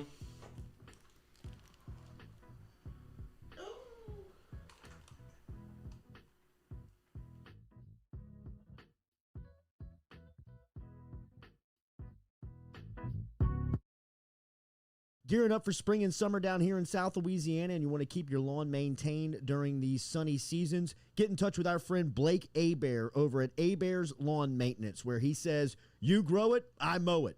225-485-8022. 225-485-8022 is where you can find Abear's Lawn and Maintenance, the official lawn and maintenance company of the undisclosed location. True Blue Water, true hydration at its finest. Right now, you're only a few minutes away from getting your 5-gallon water delivered to you, just like we are over here at the UDL. All you got to do is log on to truebluewater.com. That's TRU, bluewater.com. The website's fantastic over at truebluewater.com. You can get your service and find out how quick it is. You can schedule a delivery, even hop on the billing system right there at truebluewater.com. TRU, bluewater.com.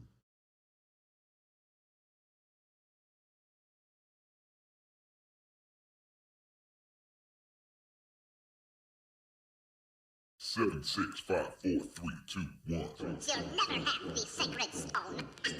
Oh, this you crazy mother.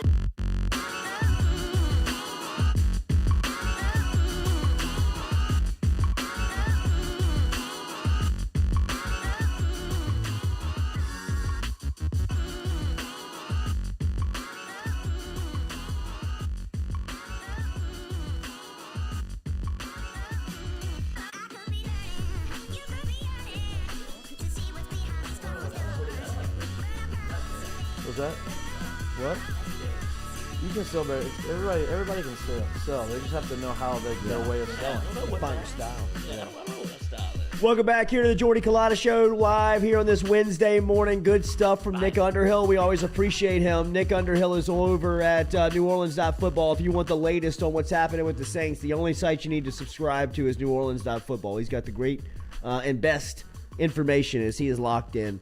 It is another day here at the New DL. Thank you for your interaction. Thanks for finding us. Thanks for interacting with us here on the Jordy Culotta Show. A little taste of what we can do last night with the new room. I thought it went pretty good. We got to decorate that thing, kind of look like an insane asylum. Well, we weren't really ready yet. Yeah. No, No, you're telling me. You know, like Mom and Dad got a little fight this morning because of it. Couple of FUs right back and forth. All right, let's start the show. a little tiff. I wouldn't call it a fight. A little tiff. A little bickering. That's how it builds a relationship. That makes it stronger. We are going to get that room figured out as we've got it figured out. I thought it looked great last night on camera. It does need a little bit of some personality in there. Some TLC.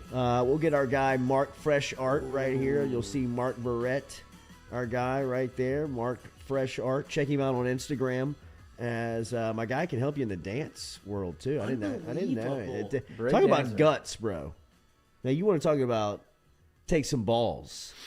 Stand in a room by yourself and play music and dance into a camera and then put it out on social media. I mean, I'm not good enough to dance. I don't want to dance with if nobody's recording me. I don't want to dance by myself. I don't even look at myself in the mirror dancing with no recording. I'm with you.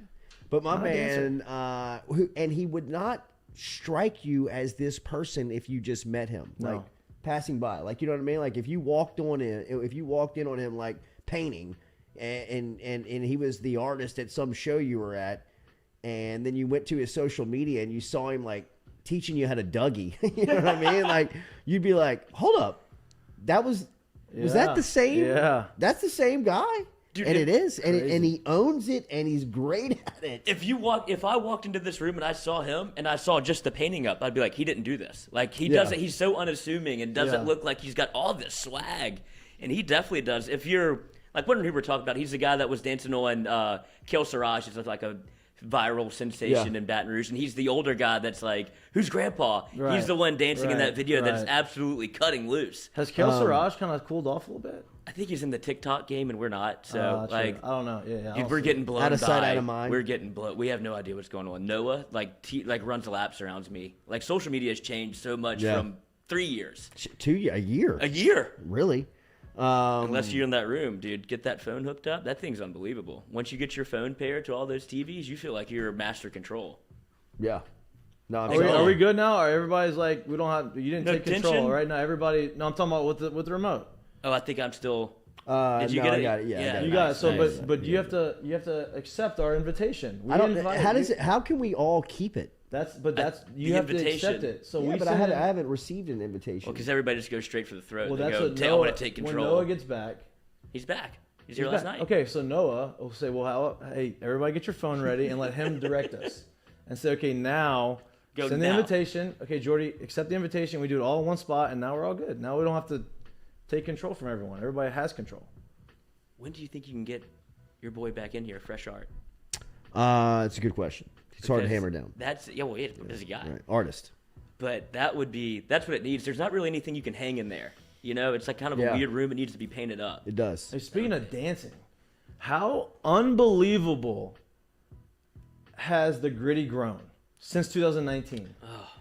It's a marketing machine. I mean, I think it goes to show you just kind of like it's got to be some type of almost like marketing case study to see the wildfire that this thing has created since 2019. It started in Texas. 2019 is when Justin Jefferson started. Obviously, the guy's from New Orleans. Is Justin Jefferson's friend. They know each other. He scores that long touchdown in Texas and starts the Gritty, right? He does the Gritty. Now, at that point, it was LSU's thing. LSU does the Gritty when they score the touchdown. Justin Jefferson goes to the NFL. He, first year rookie, killing it, scoring touchdowns, Gritty. Thielen starts doing the Gritty. Yeah. Guys start doing the Kirk Gritty. Cousins is grittying Now out there. everybody now Jamar Chase comes to the NFL. He's got 13 times where he's gritted in the end zone. Now everybody is grittying, if that's even how you say it. And yesterday you go to the basketball game and you look at the dance cam and every single kid up there is doing the Gritty. And my wife was like, "What are they doing?" I'm like, "That's the Gritty." What's the Gritty? That's She the didn't dance. know? She knew, like, she's seen it. She goes, but she didn't know it was called the Gritty. I was like, this is what happened. LSU started this in 2019. Now everybody in the NFL does it. Now all these kids do it. And if that doesn't show you how impressionable an athlete is, then I don't know what will. But 2 years, it's everywhere. Sensation. Where I knew the impact that athletes had on cultural dynamics was when Odell made that catch. And then you'd show up to the ballpark, and how many kids had the hair? Mm-hmm. Yep. Had the highlighted hair that had kind of grown out with the shaved sides. I mean, it was even Odell made a comment about it. It was like I had to shave my head because Everybody looked. everybody had my haircut, and that was a incredible mile marker for the impact that those guys can have on culture. And then to see the Gritty, I mean, it's taken over. It is. It is a celebration dance for, like, it's something that, like, the Gritty's on Fortnite, isn't it? Yeah. Yep. It's synonymous with LSU because you saw Kansas State do it against LSU, and you see people doing it against former players for LSU because they think it's like Lord try to do it on Chase, and then that didn't really turn out hit very him right well, buddy. back. But that's how you know. Sit down, little boy. That's how you know that it's a part of LSU, though, because you can point to the people that they're either doing it against or who's doing it. I don't know when it fizzles out because the Odell hair. You think it's? I mean, it'll fizzle out, but like I think it'll always be. You think it'll remain a dance forever? Yeah, it'll be a thing. It's like the Seawalk. Yeah, that doesn't go away. It's like the Running Man. Yeah. I don't think anybody's a running man in the end. I'd love to see it though. Yeah, but I mean, it still exists. Moonwalk, number one. This is a dance that will forever. That's what I'm saying. Is it a it's I mean, it'll timeless? forever be titled. Yeah, I mean, he's doing the gritty. You know, he's doing the Seawalk. Now Seawalks died down, but the Seawalk comes on, people start doing it. And you're Absolutely. like, oh, okay, you know, and then someone young sees it and like, oh, I like that, and that's just kind of how it stays alive. Adam Schefter has to be the worst, right?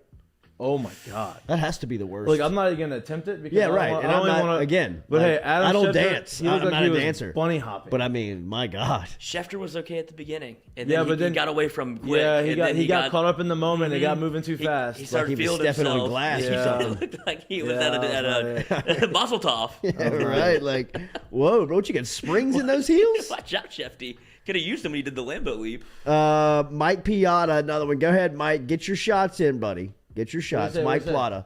Just have Jenkins run RPO, and our athletes will do the rest. You saw flashes. I mean, look, listen.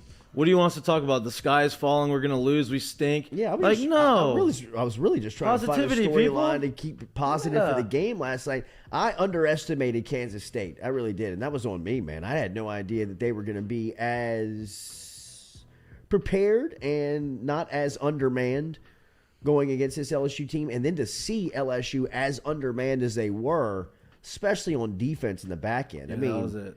Good Lord. I mean, they had me, Katie, and Lloyd back there guarding people. I mean, it was... It's probably fair. It really probably was. would have looked pretty similar. It was, Pig had a night. Yeah, he did have a night. He did have a good night. Pig had a good night. Sack, a few tackles for loss, like 6-7 tackles. There's a couple of plays in that game. If LSU makes early on the 3rd and 10 and the 4th and 2, like a couple of third downs, if those go differently, LSU has a much better chance not to, I don't want to say win, what but to happened, stay in the game. What I underestimated was being able to get off the field on defense. That's what I underestimated because the way, and I said it earlier, the way that Kansas State was going to win was going to be depth, like just exhausting. Like the defense had no depth. Offensively, like talent-wise, we're there. Obviously, minus the quarterback, but on defense, like you have some good on the front four, and then that's it. You have young guys in the linebackers. You have Mike Jones, and that's it. And then secondary, you have one guy, and that's it. So I thought that maybe if we would have been able to get off the field early in the game, and we weren't getting bulldozed the first couple drives. I thought that third down killed them. Yeah, I thought like, we're gonna have a chance to like keep it close, kind of build up some energy. But Kansas State, credit to them, they had a great game plan. They threw the ball more than I thought they would throw the ball, and they ran it down our throats. And they took advantage of our lack of depth. And they had the ball for the entire first half basically, and we they tired out. Like that's they played it to perfection, and we needed the game to go a different way, and it just didn't go, and it happens. But I'm not going to apologize for being positive and trying to make the game fun before, because look, I enjoyed, even to the end, I enjoyed watching John Trey Kirkland play quarterback, and I enjoyed after the game how he responded, how the fans stayed there and responded.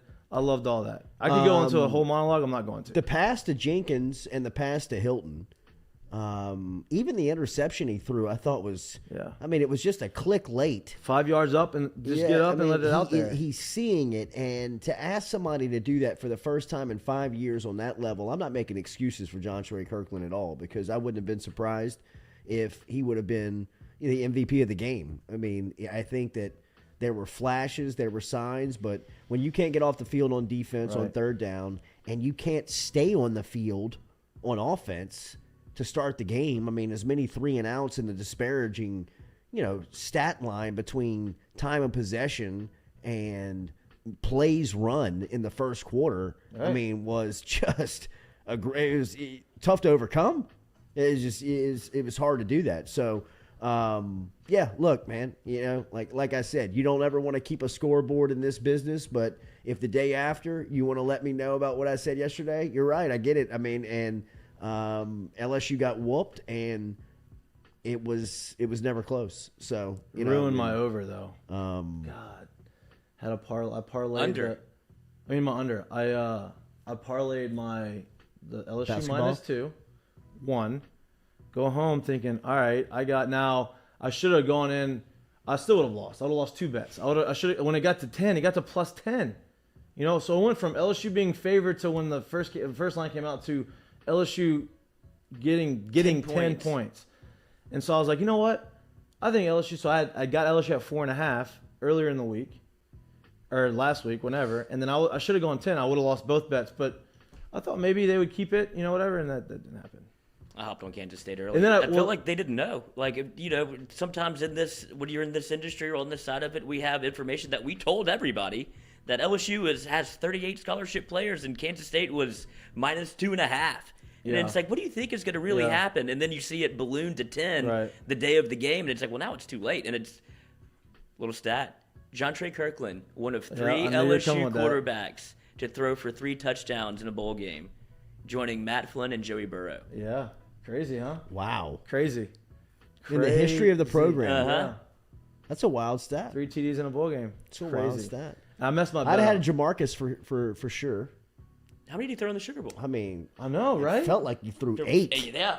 It also felt like he threw more than 2. It felt like he threw more than that against Iowa, Nick Saban's last game over at the Citrus Bowl. Was it the Citrus Bowl they were in?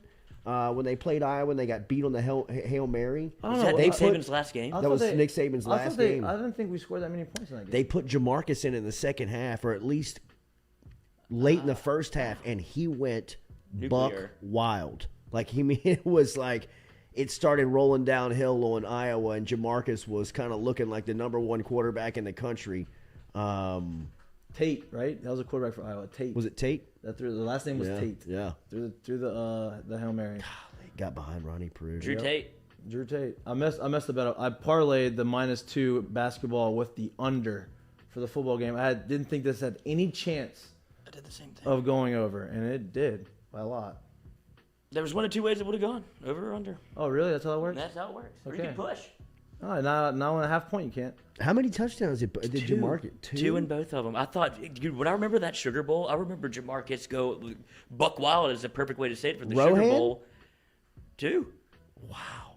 3 is the number, and then Jontre gets to the last play of the game. Yeah. Chris Hilton. Golly, that was Chris a bomb. He threw that ball. Chris That was a Hilton looked deep good. Ball. That was fast. He looked good. Malik looked great. He looked good. Yeah, Smooth. Malik looked good. The future is bright. It is, man. It is. Kiner looked good. The way he ran the ball. Yeah, hard, I agree. Yeah, they were feeding Kiner. Yeah, they had to. Yeah. Little Clyde in him? That's what Sean said last night, and I agreed with him. Yeah. Little Clyde and hey, dude, people worry about our running backs. People didn't like Clyde going into 19. They didn't know how a running back position was going to go. And Clyde was one of the strongest guys, a first rounder. Kiner kind of seems like he could be the same guy. He didn't really have a lot of go this year. He's young. Now Clyde was a senior, but I mean, this guy's played along, and he runs hard. He's athletic. I feel like he can catch the ball better than we've used him in that situation. I don't know. I think he has a chance to be good. And Josh Williams played well too. Is it Josh? Yeah, Josh Williams. He played well. He ran hard too. I mean, look, we need some depth. But I think Kiner could be all right. It'll be Kiner, Armani, Josh, and then you hope you get Trevante. No, and your boy back. He's back from John Emery. John Emery's back. Yeah. So I think it's gonna be John Emery, Kiner, Armani Goodwin. I think they're gonna use all 3 guys. Yeah. Which actually, John Emery coming back. I say depth. There's our depth. We had depth. Take that back. I forgot Armani Goodwin too. And he's rebuilding the O-line. The offense won't be The terrible. O-line is going to be good. Yes. Now I want to see a good center. Okay. What heck? Happened? Yeah. What is going? Liam Shanahan. What is going on with those snaps? Thank God we had a receiver playing quarterback, catching these balls. Like, you've been snapping out the shotgun all year. What happened today or last night? Without being too much of a like piling on here, it's time to get rid of the Ivy League center. You know what I mean? Well, in the it's SEC. over. You know what I mean? It is right. I mean, like, and thank you for that. your service. Thank for you bridged. You bridged. Absolutely. Thanks for bridging the What, gap. I mean, He's probably ready for it to be over. I would think so. Getting my ass kicked out here, dude. This is a war. I would think so. But it just shows you how bad the recruiting was at that position group. You know what I mean? Really, the fact that he was a 2-year starter at LSU is inexcusable. The fact that you got a transfer out of Harvard to be your starting center, playing out of position, really. That's the second. I feel like that's the second best. I mean, most important offensive position. Oh, besides quarterback. Besides quarterback, Absolutely. Yeah, but a lot of offenses. What is that? Coffee. Coffee coach. That's you. Is that your boy? I already made it. Oh well. What's more? Yeah. He's calling you out. Hungry. Right, yeah. But I mean, offensive tackle, but the center calls a lot of protections. The center has to. He's basically the quarterback of the offensive line. He touches the ball just as much as the quarterback touches the ball. Well, and he's got to make the line calls. That's what I mean. Yeah, that's what I mean. Well, and he didn't do that for LSU because you saw. Obviously, Max Johnson was doing it. Remember when they said the first game of the year against UCLA, they're like, we don't know who's making the calls. Liam Shanahan had to help Max Johnson. That's when you saw a lot of the. Liam Shanahan was making some of the calls that Max Johnson should have been making. Right, that's what I'm saying. But they're used to it being on the quarterback, obviously, after, I guess Max Johnson did it a little bit the year before. But that was the residing thing that came out of the UCLA game was Liam Shanahan was like, I didn't know I was going to have to go in there and make calls. I wasn't used to having to do that. And then you were just like, oh boy, LSU football is in disarray. When you're making calls and you're not used to making calls and you start thinking about too much, you get slow. Oh, absolutely. Because you're worried, and it takes away from your athleticism. Like if you want someone who's super athletic and you're trying to tell them to do a move that they're not, or a motion or a running form or whatever that they're not used to doing, and you want to try to break it down to the most basic concept, and you're trying to. Sometimes you start thinking so much about it that you lock yourself up. So if you're giving a guy who's not used to doing that more. And I'm not making excuses, but that doesn't help. That does not help you to play free and do what you normally or what you're good at. Rohan threw 3 against Illinois. Wow. Well, stat mistake. Not by me. Not by you, but I'll own it. But whoever. No. It wasn't. I read the stat yesterday on the old Twitter. On the old Twitter. So 3 quarterbacks. 4. Flynn, Burrow twice. God. What was that? Oklahoma and Clemson. Clemson, he threw 3? Yeah. Right? Yeah. Or did he throw 3 in the Fiesta Bowl the year before that? Oh, the UCF, right? I guess I wonder if they count. I wonder how they do that. That's a bowl game. If it would count. I wonder if they count both of the CFP games. Yeah, they do. So he did it 3 times then, maybe. I don't know what I'm trying to think in the national championship. I'm looking at 3. He threw 1. He threw 2 to. He threw 2 to Thad. You have a laptop. No, he threw more than 2. He threw 2 to Chase. He threw 2 to Thad. Yeah. So I mean, that's 4 right there. God. It started slow. And Jamar dropped 1. Yes. He dropped. I mean, I'm not criticizing Jamar's performance in the Natty. He played incredibly, but he dropped 1 in his face mask. Yeah. He hit one right here and he dropped it. And he thought he was going to score another one when he shook that guy out of bounds. Yeah. And he was I'm kind of picked up a step. Yeah. It's like, ooh, he's coming back. Right. God, what a team. The best. Team. Golly, Andrew Messina. LSU went from Cushenberry to Shanahan. Cushenberry's starting. Yeah. And should be. A day 1 starter. Saints could have had him. Saints. Yeah, but they don't need. Saints didn't need a center. Well, they drafted one. Who? They drafted Ruiz in that same draft. But was he supposed to be the center or was he supposed to be a guard? They like him for both? Because I know that he's been playing both. I don't know. There's a world where you go Patrick Queen, then you get Lloyd Cushenberry in that team. And Justin Jefferson. And Justin Jefferson. Yeah, Joe threw 4 touchdowns against Central Florida. Central Florida. I messed up. That's right. That's right. Yeah. Concussed. 4 touchdowns. Yeah, he got knocked out and then threw 4 TDs. Won the game. Have a great Wednesday. We appreciate you starting your day with us. Make sure to hit that like button, share button, comment button, and we will be back with you tomorrow morning, 7 a.m. here on the Jordy Culotta Show, driven and powered by Go Chevrolet.